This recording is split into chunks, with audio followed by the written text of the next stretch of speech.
Hello everyone. इस video में हम कुछ रेशियोज के बारे में डिस्कस करेंगे जो कंपनीज को एनालाइज करने में काफ़ी हेल्पफुल होते हैं और डिसीजन मेकिंग भी आसान बनाते हैं। इस वीडियो में हम पर्टिकुलरली प्रॉफिटेबिलिटी रेशियोज के बारे में पढ़ेंगे। So let's start without wasting any time.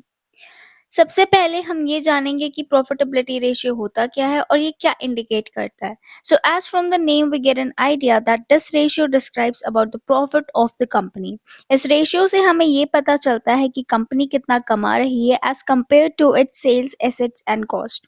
Profitability ratio हमें ये बताता है कि कंपनी अच्छा काम कर रही है या नहीं और वो अपने स्पेंडिंग से प्रॉफिट जनरेट कर पा रही है या नहीं।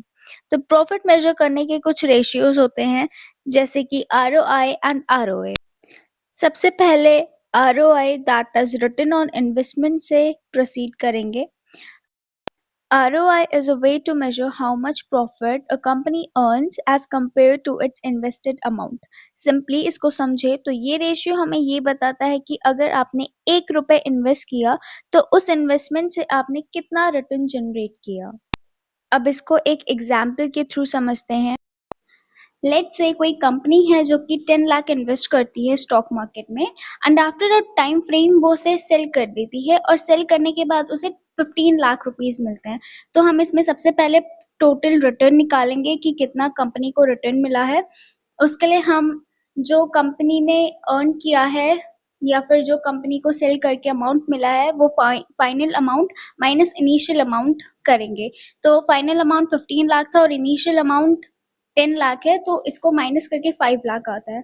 अब ये जो 5 लाख का रिटर्न जो कंपनी ने जनरेट किया है इसको हम ROI के फॉर्मूले में फीड करेंगे। तो ROI का फॉर्मूला होता है profit upon initial amount multiplied by 100। तो ये होगा 5 lakh upon 10 lakh multiplied by 100। तो इसका आंसर हमारा 50% आता है। तो इसका मतलब ये है कि जो हमारी कंपनी है उसने 50% रिटर्न कमाया है अपने इन्वेस्टमेंट से। ROI जितना हाई होता है उसे उतना ही अच्छा माना जाता है कंपनी के लिए। हायर ROI हमें कंपनी की कुछ बेसिक फंडामेंटल्स के बारे में इंडिकेट करता है, जैसे कि सबसे पहले कि जो कंपनी है वो अपने रिसोर्सेज को एफिशिएंटली यूज कर पा रही है या नहीं, कोई वेस्टेज तो नहीं हो रहा है रिसोर्सेज में। सेकेंडली उनका इन्वेस्टमेंट प्लान इफेक्टिव है कि नहीं, और थर्डली जो उनका इन्वेस्टमेंट प्लान है उससे वो कितना प्रॉफिट जनरेट कर पा रही है। So now let's study about another important ratio that is ROA, that is return on asset. This ratio tells us that how will the company used its asset to make profit.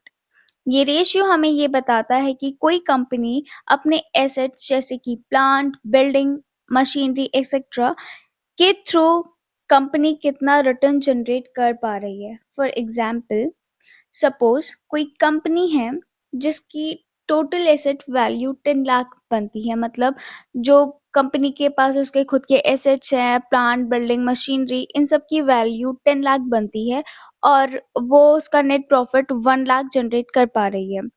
तो इस data को हम simply ROA के फॉर्मूले में feed करेंगे। ROA का formula होता है net income upon total asset multiplied by 100। तो कंपनी की नेट इनकम 1 लाख है और टोटल एसेट वैल्यू 10 लाख है। तो इसको जब हम सॉल्व करते हैं तो 10% आता है। इसका मतलब ये है कंपनी अपने एसेट्स के थ्रू 10% का रिटर्न जनरेट कर पा रही है। For every 1 rupee company owns an asset, it makes rupees 0.10 in profit.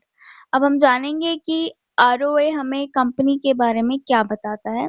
सबसे पहले कंपनी का एसेट मैनेजमेंट कैसा है और उसके बाद रिसोर्सेस को वो अच्छे से एलोकेट कर पा रहे हैं, सही जगह इस्तेमाल कर पा रहे हैं या नहीं, और प्रॉफिटेबिलिटी कितना स्ट्रॉन्ग है कंपनी का।